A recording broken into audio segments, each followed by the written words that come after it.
So today I will talk about communication in science, and the presentation is mainly directed at clinicians, but of course I know that there's always many patient representatives attending as well, so a lot of this will hopefully also make sense to you. So first, my disclosures. They are not related to this talk, so I will skip this slide, but during my next talk on Givinostat, I will go over them because then they are relevant. So what I will talk about today is how scientists communicate, how they communicate to each other, how does this work? And of course, we're in a therapeutic environment, so we mainly will discuss how scientists discuss therapeutic efforts. And of course, when you develop a therapy, you don't immediately start in the patient. You start in cell and animal models, and then eventually you move to clinical trials. And all these different steps are important because there's things in cell and animal models that you cannot do in a patient. You can, for instance, in a mouse model, you can study all the different muscles. You cannot take a biopsy from all the different muscle in a patient. But you have to bear in mind that these model systems are not perfect. So the next step is always more complicated. And that means that if there's success early on, there's no success or no guarantee for success in the subsequent steps. So just to make it more concrete, if something works in a cell model or in an animal model, that does not mean it will also work in a patient. Of course, we hope it will work in a patient, but we have to test this first. And that is what we do in the clinical trials. And then also what we often say when a clinical trial shows that a treatment that we tested doesn't work, we will say the clinical trial failed. Well, that is not a correct way to say it. The clinical trial is an experiment in humans that tests whether a treatment that showed promise in an animal. Y eso nos indica si debe ser considerado como un modelo humano, pero si no funciona, entonces la prueba funcionará, pero, pero la prueba nos indicará si esto funciona en un entorno humano. Así que una prueba fallida, eh, no podemos determinar si se trata de un tratamiento válido o no. Ahora, volviendo a la comunicación, cuando comunicamos que hay un enviador y un receptor, puedo decir algo, pero hay que entender cómo lo entiende la audiencia y puede ser percibido diferente a la intención de la comunicación. Puede ser que no lo entiendas, pero no es, es importante entender esta diferencia. Se trata de un aspecto de dos partes, emisor y receptor. Ustedes pueden tomar su teléfono celular y escanear este código QR y decirme, cuando yo digo Barcelona, ¿qué es lo que piensan? ¿Qué viene a su mente cuando yo les digo la palabra Barcelona? Déjenme asegurarme que sí funciona. Sí, alguien dice que le recuerda una ciudad, una ópera, les recuerda el país de España, al arquitecto Gaudí.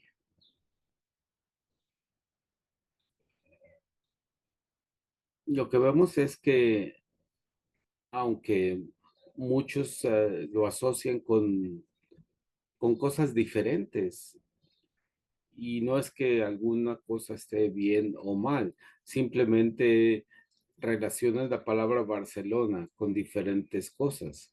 Y es importante esto. Cada persona tiene una acepción diferente relacionada con una palabra. Cada palabra puede tener un significado diferente. Cuando digo la palabra Hamilton, alguien puede pensar en un piloto de Fórmula 1 o puede pensar que se trata de uno de los fundadores de la nación de los Estados Unidos. El contexto es importante en relación con lo que te digo. También lo que tienes en tu mente en relación a esta palabra. Entonces, ¿cómo se comunican los científicos? ¿Cómo hablan los científicos? Bueno, publicamos hacemos publicaciones que son revisadas por pares y ustedes notarán lo que hacemos es que remitimos un documento para que sea revisado por un colega. Y una vez que sea revisado por un colega, se publica. Ahora, hay dos tipos de publicaciones. Aquellas que son rigurosas con la publicación y con la revisión. Y hay que pagar una cuota para que sea publicado. Esto es un modelo de negocios para algunos editores. Eh, y es decir, como es un negocio, queremos que nos paguen por publicar un documento. Y, y la ventaja, la ganancia de eso es que se publiquen muchos documentos científicos. La desventaja es, es que nada garantiza que se trate de una ciencia rigurosa o una ciencia estricta.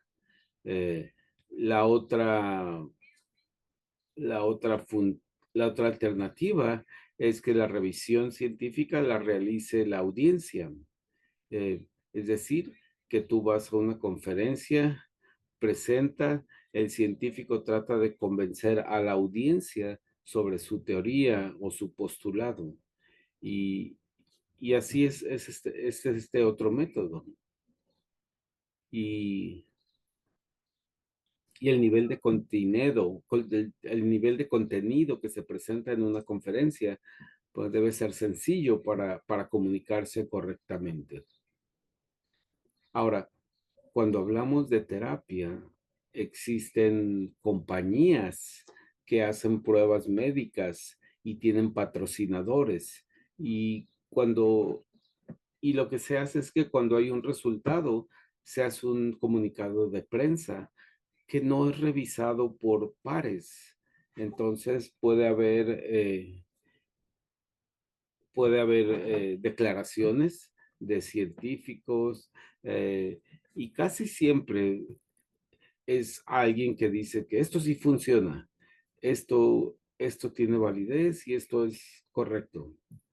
Pero después hay un proceso en el que se publica en una revista revisada por pares el mismo contenido de la conferencia. También en las conferencias lo puede hacer un presentador a nivel académico y, y en este caso la compañía hace una presentación sobre la cual hay un acuerdo y, y siempre hay una connotación positiva hacia el contenido de lo que se presente. Lo que tenemos que recordar es que los científicos somos humanos y a veces cometemos errores, a veces somos adictos al trabajo y a veces tenemos un sesgo sobre nuestro propio trabajo. A veces los científicos se emocionan con el trabajo que hacen y no son objetivos. Y a veces tratan de presentarse cuando los hechos científicos se le presentan a la audiencia, al público. A veces utilizamos una terminología muy científica, muy elevada, que está dirigida a científicos, porque hemos estudiado décadas por llegar al momento en el que estamos y nos olvidamos que el nivel promedio de las personas es, no es una preparación tan avanzada como nosotros. Por eso es importante hacer esto a un nivel básico y por eso debemos ser críticos de esto. Eh, es bueno saber esto. Tengo aquí algunos ejemplos de cómo la ciencia se comunica deficientemente. cada día leo una publicación científica y, y si puedo hago un resumen y hago una crítica y tengo un sitio en el que resumo esas revisiones y también emito mis comentarios y también inicio un diálogo y con esto puedo, eh, así que tengamos cuidado porque vamos a ser interactivos en este momento, eh, hablando del funcionamiento de los tratamientos en ratones. Y ustedes van a ver que aquí hay, hablando de ratones, este es el resultado de tratamiento. Y entonces me preguntarán, ¿funciona este tratamiento en ratones? Y en base con la diapositiva anterior, contéstenme si les parece, les da la impresión de que este tratamiento funciona bien en ratones. Y estos son los resultados.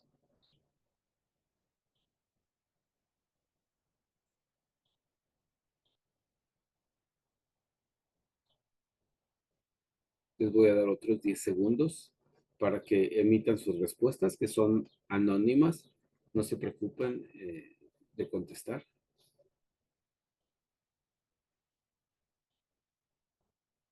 La mayoría parece pensar que no están muy seguros si funciona o no, porque lo que ustedes vieron es que había un ratón con tratamiento y un ratón sin tratamiento que tiene distrofia. Y lo que van a ver es que la función del diafragma es mucho mejor eh, en un ratón sano. Ahora vean que si añadimos otro tipo de ratón, un ratón silvestre, funciona mucho mejor.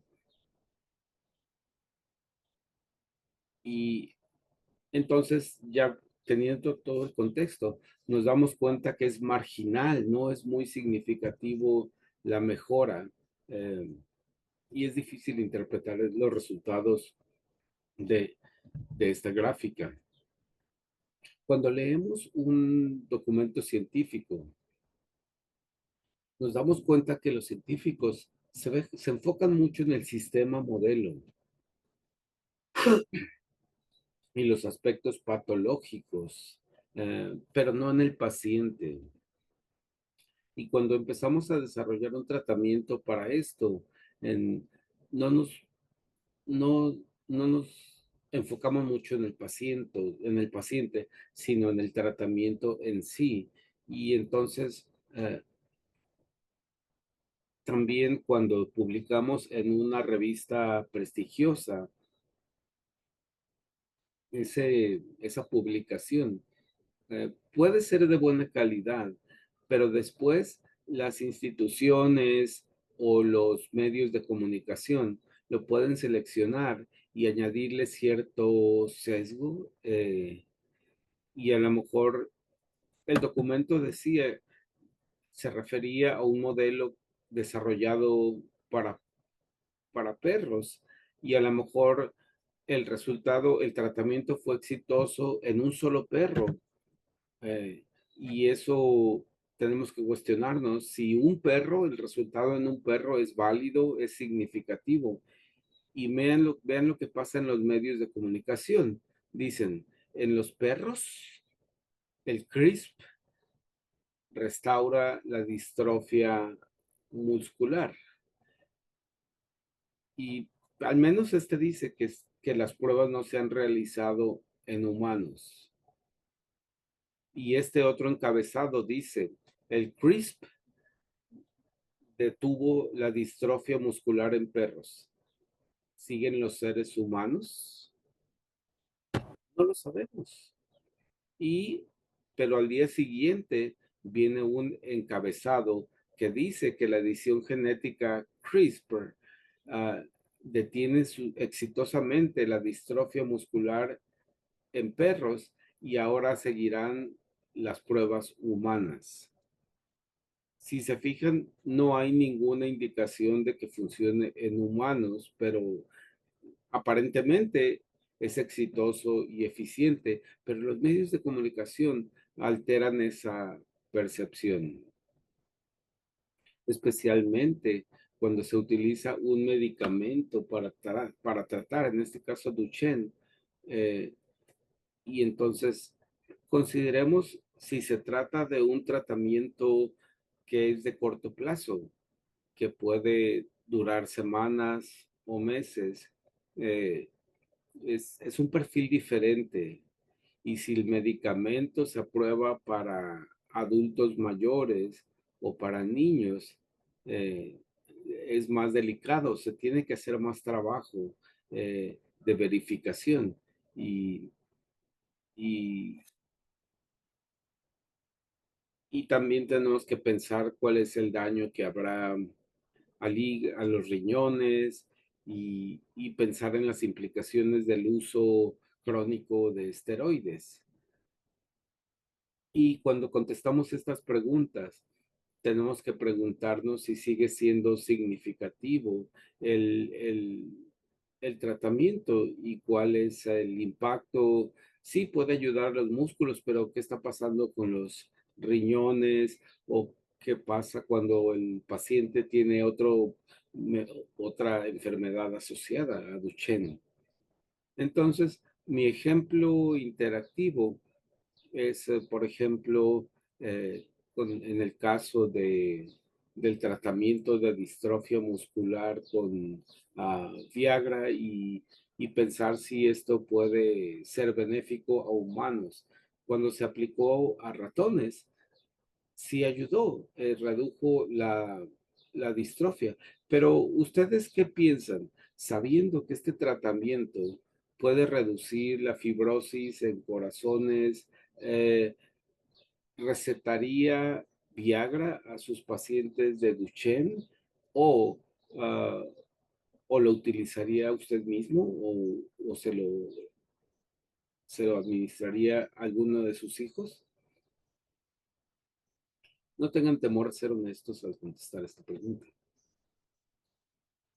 No lo haría, me esperaría hasta que hubiera más estudios clínicos.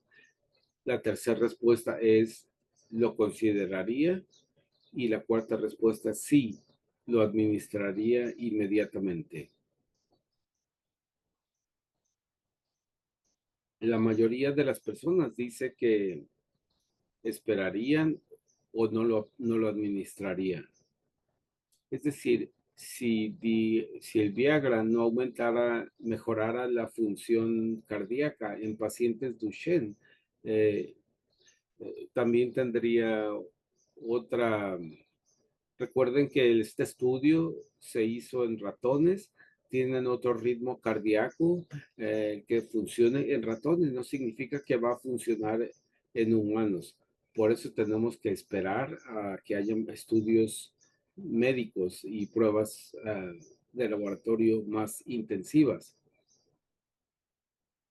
Ahora, puede ser que la prueba número uno que se realice con un medicamento no funcione y hay que esperar otras pruebas. Si nos apresuramos con las pruebas, eh, realmente no nos va a dar una indicación precisa del funcionamiento de un medicamento. Es importante tener esto en cuenta. Y hay un comité que analiza todo esto y verificar si estos tratamientos fueron probados rigurosamente. Y se trata de un equipo formado por compañías y profesionales de la salud que verifican todos los tratamientos médicos. Finalmente, tengan en cuenta que hay un sesgo en los medios sociales, en las redes sociales. Y este sesgo está en las publicaciones formales, pero también en las redes sociales. Es decir, los mismos padres de familia que se dan cuenta que algo funciona o, o los que determinan que algo no funciona, pues van a publicar algo. Siempre es bueno ser crítico y verificar las cosas, porque diferentes publicaciones o diferentes medios eh, pueden indicar algo. eh, pero hay que tener en cuenta si cada publicación tiene el nivel de rigor crítico para hacer una evaluación. Cada uno de ellos tienen que, y eso es importante porque cada uno de nosotros tenemos que considerar si vamos a participar en una prueba médica, en una evaluación de un medicamento. A veces tenemos una expectativa muy irreal de una prueba médica y hay que tener bien calibradas nuestras expectativas. Gracias, voy a dejar de compartir mi pantalla